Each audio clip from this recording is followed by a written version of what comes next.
Hi, my name's Steve Wilkinson from the University of Chester Chemical Engineering Department, and I'm going to show you a lab that we have developed for students to do experiments at home. We've developed a few of these labs for heat transfer, mixing, residence times in the teapot.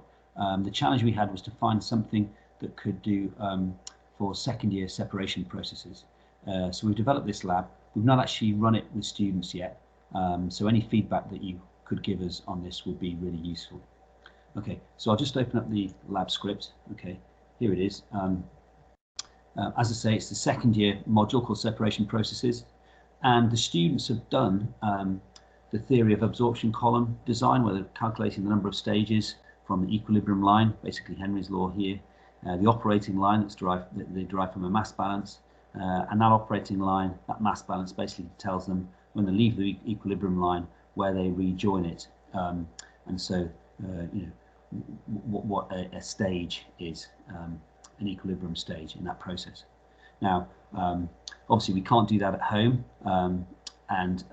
so the units ops lab is it's difficult to do face-to-face teaching at the moment with COVID, and even if you can, we have to do lots of repeat labs because of the social distancing rules.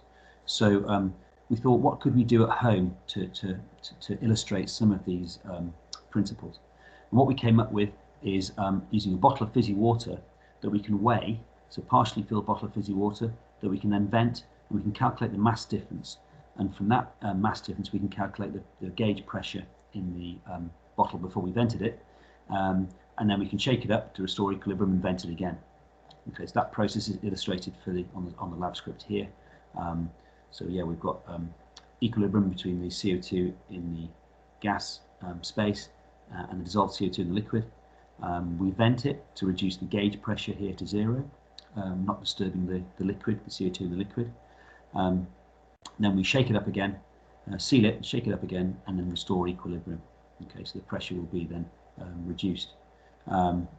Okay, so we can see that process plotted here, where we've got pressure against liquid concentration, and we follow this red line. Okay, and we can see from similar triangles there's a kind of constant ratio between the gauge pressures as we go along the process. Okay, so there's a little bit of theory to calculate that ratio. We'd get the students normally to go through that, to work that out for themselves, or some of that themselves, but it's all given here in the interest of time for this presentation. Anyway, we get the mass change for a venting is related to the mass change in the previous venting, like this. We've got 1 over alpha plus 1, where alpha involves the Henry's constant, which is what we're trying to calculate.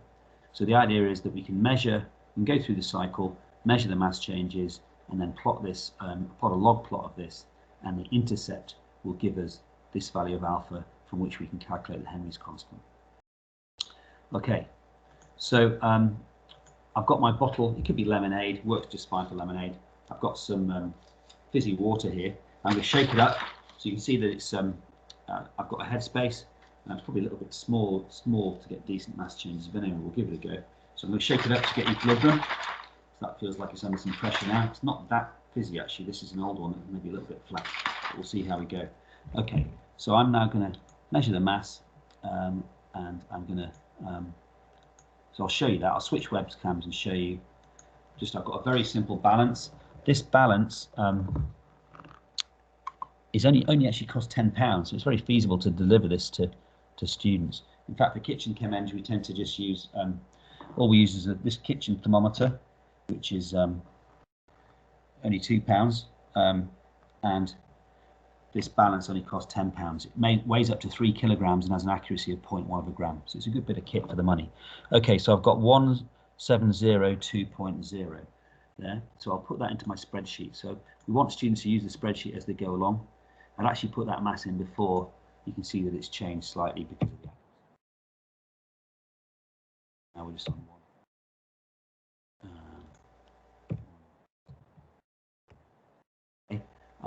I'm now going to vent it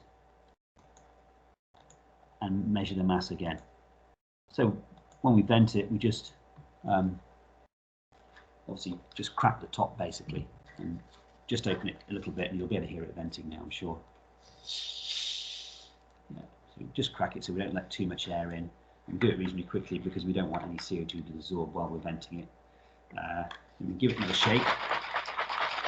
You need to weigh it, but we'll give it a shake and let it settle to equilibrium while we're weighing it next time. So I'll just switch the webcam to show the weight this time, and then I'll run through the rest of the cycles more quickly. Okay, so the new weight is 1701.3, so we've lost 0.7 of a gram. So I'll put that on my spreadsheet. 1701.3. This column has the difference between this value and this value, so I've got 0.7 of a gram. Okay, so I'll go through this this procedure quickly. Again, I just need to vent, shake, and then weigh. So I'm venting. That'll give me my mass change, a bit less than last time. And while I'm weighing it, I'll shake it so it can settle while I'm weighing it. So again, it's a very simple experiment for the students to do. We practice making cocktails and a technique. So most of this lab is about getting some understanding the principles, basically. Obviously, it doesn't replace using big bits of kit, but what have I got for my reading there? 1700.9. Okay. 1700.9. So yeah, it doesn't replace using the big bits of kit, but it is good on helping them to understand the principles. Okay, so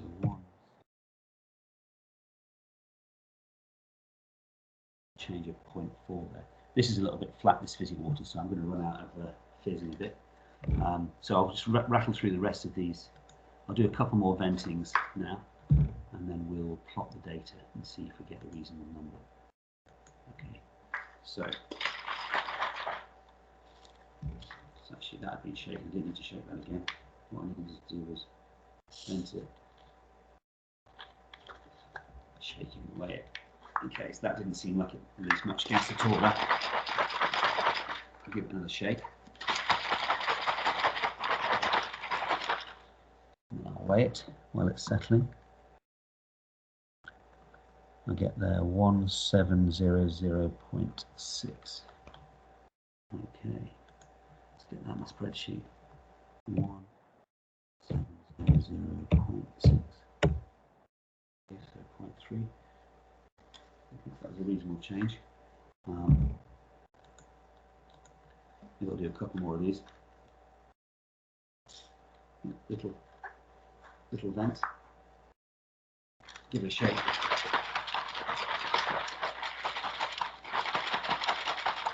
Got to be careful, when you vent it, because obviously shaking it makes the cap wet.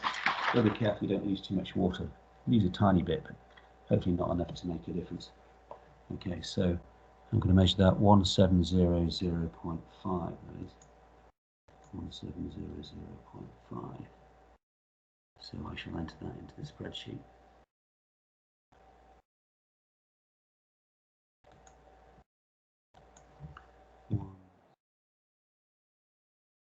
Let's change of 0.1. We basically run out of fizz.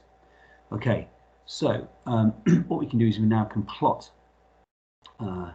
this data. So here I've got the log of this mass change here. This is the log of that, log to the base 10. I'll drag that down. So that's my numbers here. And this is just the log to the base 10 of the one after. So this value is just equal to this value. So I've dragged that down. Now I don't want to plot, I only want to plot these 3 points. So I've only got 4 points here, so I can only put 3 points. So if I go to select the data, I'll just make sure, yeah, I've got 1 extra point there. I'll make this, it's those 3 points that I can plot. Okay, so it's a bit rough and ready this. It'd be better if I had physio water. You can see here, this slope, the slope of this log plot should actually be 1. So it's quite a way off there. But it's the intercept that we're going to use to calculate our value of h. So that value of that intercept is 0.1086. I'll put it in there. 0.1. And it's taking care of calculating my h value there. Now, that needs to be a minus. That's why the numbers have gone a bit funny. I'll make that a minus. So this takes care of the maths. Again, we get the students to do this normally, but this takes care of the maths of going from the intercept to the value of beta and then to the value of alpha. And alpha is related to h using this expression. So we can get h. And h, there's a bit of unit conversion here. So we've got h in SI units. We convert that into h that's reported in the literature in atmospheres, litres per mole, and we get about 25. And actually that compares reasonably well with the value that's given in Wikipedia. The value that's given in Wikipedia that the students can look up is 29, so we've got 25. It's a bit rough, but we actually did okay there. Okay, so that concludes what the students have to do for this lab, and I'd be very interested in any feedback that you might have on this lab, or even better, if you're a bit strange like me, don't get out much and like thinking up these labs that students can do at home, then please send me your ideas, and I would very much like to hear from you. Thank you very much for listening.